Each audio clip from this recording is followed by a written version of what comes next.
Your fingerprints, your iris, your whole face. Scans to unlock your device or confirm your identity are increasingly commonplace, and such a unique marker, well, it has the potential for abuse. Facial recognition technology can and does help government surveillance, perhaps even perpetuates racial discrimination.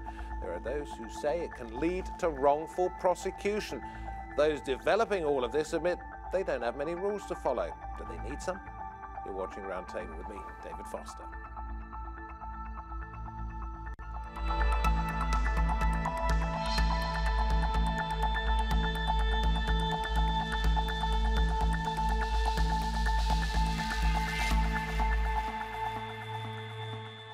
The scare stories may come later on. Let's start with some of the positives. Facial recognition technology can stop attacks. It can help find missing children, identify imposters. But left unchecked, the fear is that we're heading further towards a surveillance state and that Big Brother really is watching.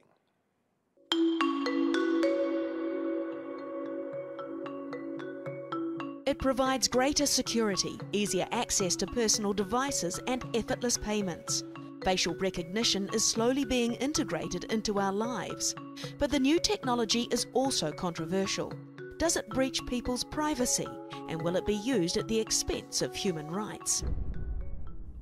Facebook is just one company that uses facial recognition. For years, the social media platform has analysed photos people are tagged in and remembers their face. Computers and smartphones are recognising our faces without a password, and people can make purchases or withdraw money simply by smiling. The technology has also helped police catch fugitives and shortened the immigration process in many countries. The system is improving as the new areas of use open up. These recognition algorithms have become more accurate than humans. Because of that, more and more organizations are using our faces as identifiers. Facial recognition will also be used in 2020 Tokyo Olympics to effectively eliminate entry with forged IDs and reduce congestion. But there are concerns the technology could be exploited by corporations and governments. Critics fear companies could track shopping behaviours without asking first. And the system has rung alarm bells on privacy issues with insufficient regulations on tech firms. Recently, Microsoft called for facial recognition technology to be regulated by government. In the US, civil liberty groups are worried about government misuse. It allows the government this really unprecedented power to be able to surveil the lives of people who are not suspected of any criminal wrongdoing. China's social credit system, which ranks people according to their behaviours, is due to be fully operational by 2020. And it's mostly based on the facial recognition technology. Soon, officials hope to be able to match faces to a database of 1.3 billion ID photos in seconds, with a target of 90% accuracy. But the technology is not always foolproof, with studies showing higher error rates for women and people of colour. A recent report from Big Brother Watch says the facial recognition tech used by the British police was wrong 9 times out of 10. Governments have been accused of being slow to catch up to the advanced technologies in the market. With a lack of regulation and intense competition in the AI technologies, who will protect people's right to privacy? If hackers could steal and replicate what makes us unique, would our lives ever be our own? It is, of course, technology that allows us to say hello from Wales via Skype to the tech reporter Russon. With me here at the round table, Pippa King, co-director of Defend Digital Me. Her focus on child data protection. She runs educational campaigns against the use of biometrics in schools, and we'll hear Pippa about how you got involved in that. Also, Michael Veale, researcher in data protection law from University College London, who's sort of helping advise some governments, Michael, you told me before we went on air, about the rules that they might like to either get round, perhaps, or put in place. Marianne, let me come to you first of all. The major concerns are what at the moment? That it's not effective or that it's too intrusive?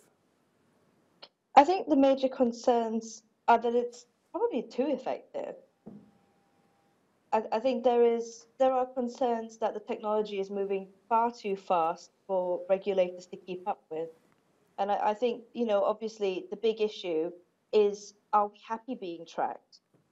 But then the government's argument would be, well, if you come into our country, then you must expect to have your face scanned as part of immigration because we want to know if you might be a potential terrorist. Okay, but the other question is, if you are a citizen of that country, you're still being tracked, and the question then applies, are you happy being tracked? But you don't really have much choice, do you? Well, you don't, unless you want to go live somewhere else. But almost all countries require your face to be scanned when you enter the country now. Okay, but this was what really got to you, wasn't it? It was the fact that somebody was accessing or wanting to access your child's biological data, let's call it that, physical data, without asking you. Yeah, so in the UK we started using biometric scanning technology from around about 2000, 2001 in schools. So UK schools were taking fingerprints, facial scans, iris scans, infrared palm scanning. We had different technologies that we used in UK schools. So children were using fingerprints mainly to get books out of the library, pay for canteen, registration, that sort of thing. So my children were 6 and 7 years old, and the school they were in had a little fingerprint scanner, and I asked the head teacher when she was going to ask for my permission, and she just said, I don't need to do that, because the technology had gone past the legislation. So the Current Data Protection Act at the time hadn't got biometric data in there. So schools could process that biological biometric data of children and not tell parents they were doing it. But quite useful. I had to get a library book out. You'd never be able to find one on your shelf 40 years from now and find that you would find. But your concern wasn't so much that, was it? Well, it was that it could go elsewhere. I think that I had a number of concerns. One was about where the data was going to go and who was going to access it, and also what data was being held against my child's biometrics. And also, I think it gives a subtle message to children that in order for you to read a book, or in order for you to eat food, or in order for you to get to a certain place, you have to give us your fingerprint. And that's not how this society works. And so I was keen to get that conversation going, because this had never been discussed in Parliament. The companies had just checked with the Department of Education, is it okay if we do this? Department of Education, not breaching the Data Protection Act, go ahead. And so that's how it came into schools in the UK. So that's how I have been involved with Find out what changes, if any, you managed to bring in. Michael, you study the way this is all developing. And Marianne said perhaps too fast. We've had facial recognition for a very long time now, decades really. I mean, but it's usually been look at a camera very directly and you can recognize someone's face in a very clean setting. What we're getting now are technologies that let you look at this and analyze and recognize people's faces in very messy data. CCTV cameras, they're largely pointed against the wall, they're often low resolution, but technologies are allowing us to change the game on this, to say that even technologies that we installed a long time ago, cameras and so on, that we said, well, you know, they're not really that good, and that's our social contract with those technologies, is that they're okay.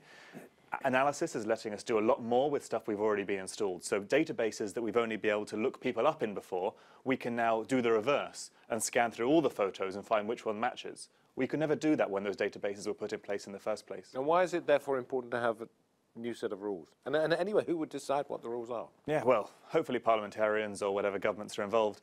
But broadly, it's important to have a new set of rules because the game has changed. You know, we had a set of safeguards that are no longer suitable because those safeguards were designed for times when you just couldn't do those things. You just couldn't analyze big databases and check a messy photo that you had and find who it was from a set of clean photos. Okay, so now would be a good time to ask you, Pippa, because I heard you sort of agree with something that Michael said, that new rules are needed, about what you're campaigning for, what you're trying to get changed. Just have the conversation in Parliament, have a public debate about it. I mean, the same thing is happening with law enforcement. They're bringing in biometric technology without telling people. We had this in schools 10 or 15 years ago. And I think the problem with facial recognition technology, as opposed to fingerprint, iris technology, is that you have to make a decision to interact with a machine if you want to put your fingerprint to it or an iris scan. With facial recognition, that isn't the case. So you can use biometric technology on large swathes of people, crowds of people in public places, without them being aware that you're doing this. And that's the conversation. Like we say, the technology has advanced so much in the past sort of 15, 20 years. But has it? Marianne, I read an article in preparation for this program that said 90%, as many as 90% of the facial recognition operations used by the Metropolitan Police, the City of London, or London's police, turned up the wrong target. They were wrong. So basically, new technology is being developed. It's being developed by smaller companies. A lot of that work is being done in Asia, obviously driven by the Chinese government's demand and need for this. Essentially, I think the point was made that we've had facial recognition for a long time. Yes, that's true. We just didn't have the computing power behind it. And obviously, we sort of accept as a society that we're okay with having CCTV cameras that track us in shopping malls in big public areas. So what they're doing now is taking artificial intelligence and adding that to big data analytics, adding that to the CCTV camera footage. And what that does is it makes them, exponentially more powerful. So the system, so I interviewed companies because focus for me is artificial intelligence and how it works. And some of these people had made groundbreaking research, developed their own systems that were able to basically locate someone from a photograph by scanning through loads of video feeds in a city within just seconds. The police could just input the photo and just wait, and it would just find it and see if this person had walked past any of the cameras in that city. We'll just go back over a conversation you and I had last week in which you were telling me about what was going on in China's biggest province, in the west of the country, where almost everybody their images are stored and being used for monitoring purposes. Yes. So, This is Xinjiang. this is Xinjiang, yes, with the Uyghurs, but it basically affects all citizens coming in and out of Xinjiang province. They've had biometric scanning. If they want to go and buy something for a petrol station, they have to, complete the biometric scanning, facial scanning, iris scanning in order to purchase petrol. There are trackers on their cars. Their phones are being tracked. So that comes a little bit away from facial recognition. I think in Xinjiang, it's almost like they wanted a complete package of ways to monitor people. What's next? So there's a few different types of analysis you can do on people's body and faces. So it's not just recognizing people from faces to begin with. You can recognize people from a load of characteristics about them. For example, the way they walk. Their gait is one of the things that you can use to recognize. You can also recognize people from their mobile phones. So they scan for Wi-Fi signals even when they're not connected to a Wi-Fi hotspot, and you can follow people around shops or buildings on the basis of that. You also can do a lot of analysis that isn't just about identifying people. So that's one set of issues. You find out who they are. Now you want to know something about them. So there's a range of increasing research in lip reading technologies, for example. These technologies take what we thought was a silent video, didn't have a microphone attached to it, and let us pull back out some idea of what was being said. Not completely accurate, but it can be quite accurate. And so imagine that applied to a stadium full of people watching a football game. You take an ultra-high resolution camera, you've got thousands of people in front of you, and you can pull out a lot of what's being said from that. So in a way, it's a marketer's dream. All the insults to the referee. All the insults to the referee, or their reaction to the big advertising billboard behind them that's just displaying an advert for a large soft drink or something like that. So you can then do that. On one hand, it's a marketer's dream. On the other hand, that's how surveillance is working these days. We're taking what private companies are doing just to give you a service or to do analysis for their own products, and governments are sort of piggybacking on the back of that to get the data they need. Let's go back to the facial recognition as well as that.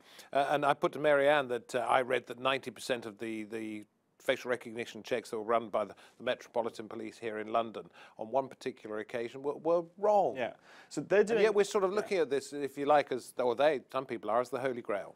So they're doing it on really messy data in crowds, people walking around, and they're doing it as a first check for, is that person there, then having a human review it and look a bit closer to see if that's the person they've identified.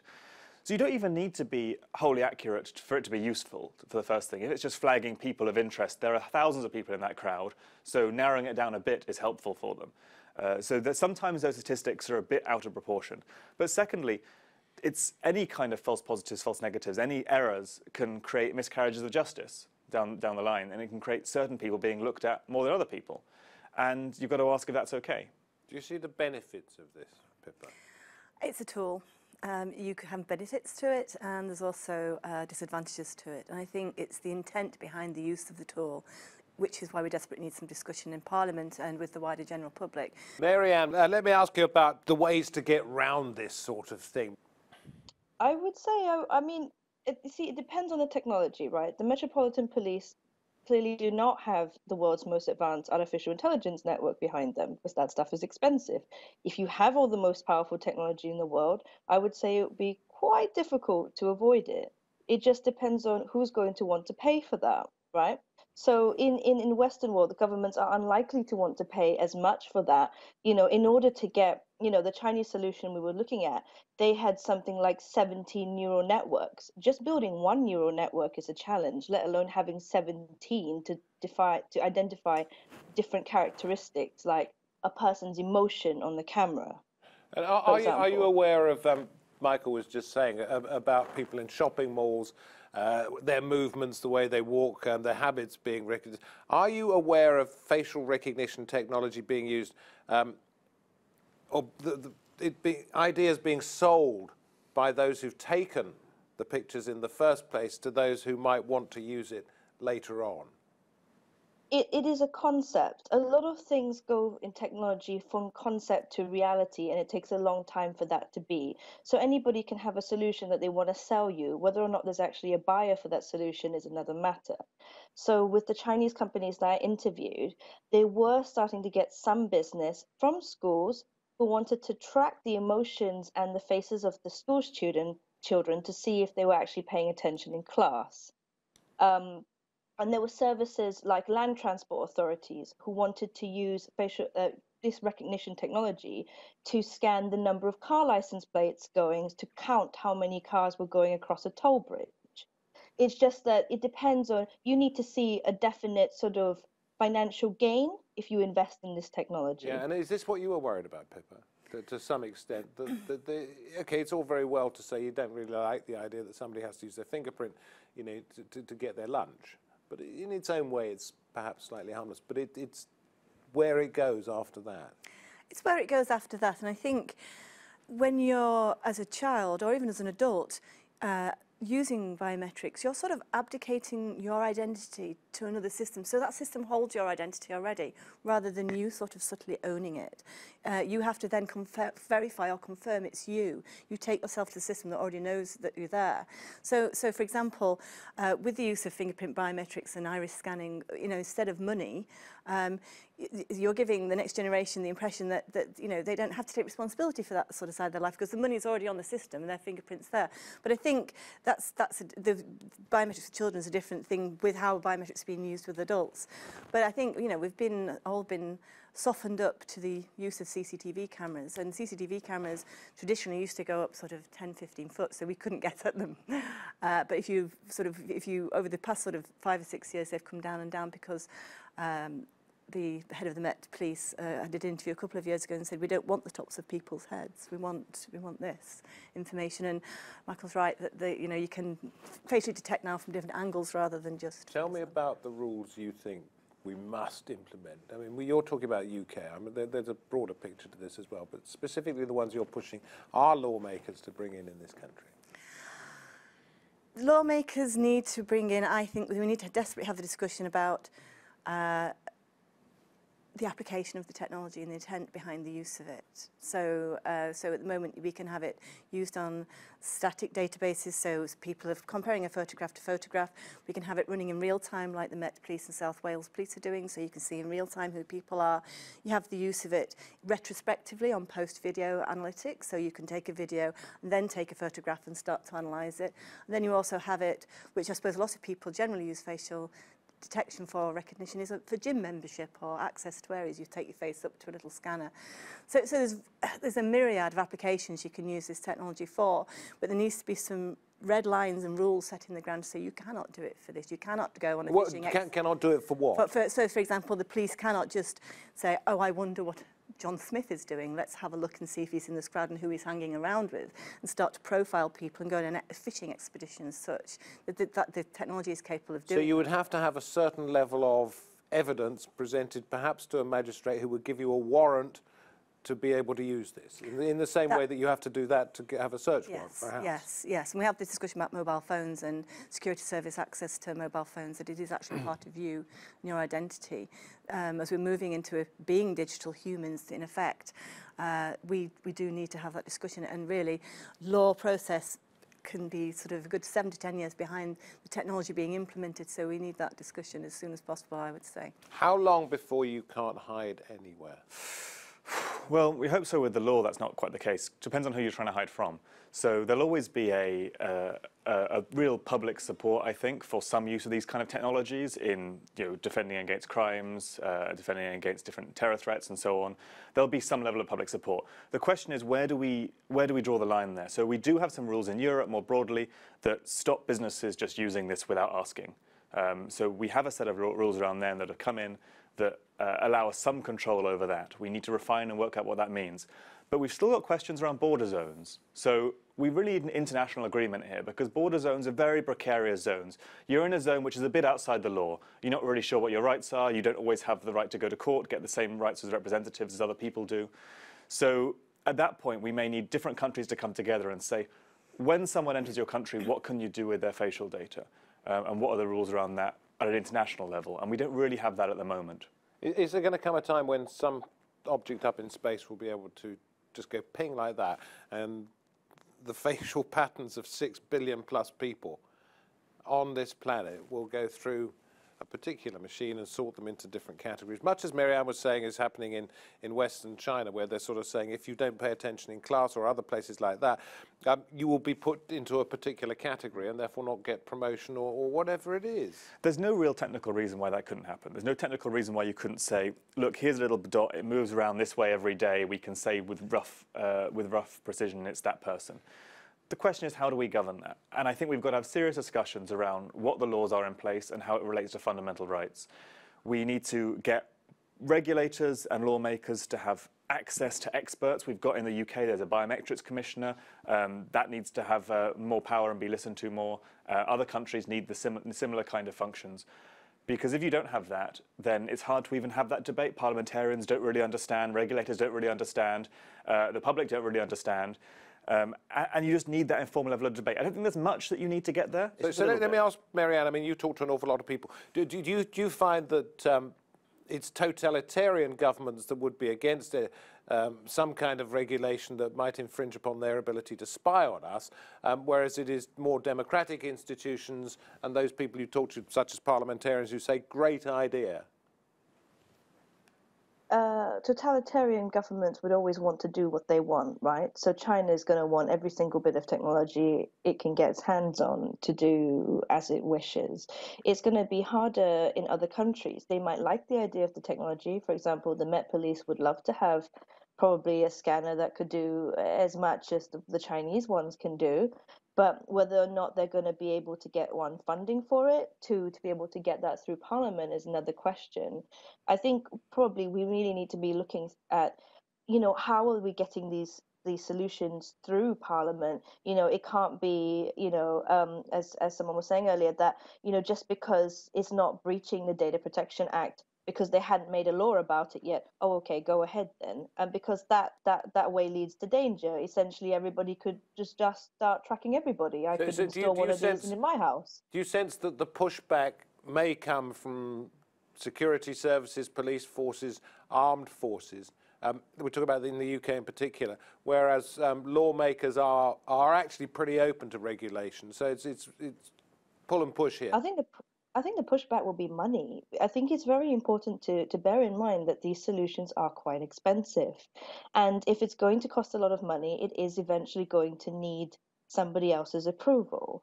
You could argue that some of the cheaper solutions might not. But again, the more we highlight that this is going on in schools, the more we highlight that this is going on in our society, the more we encourage this to be discussed. And once people understand what is going on, they're more likely to put their foot down. So if it comes out in freedom...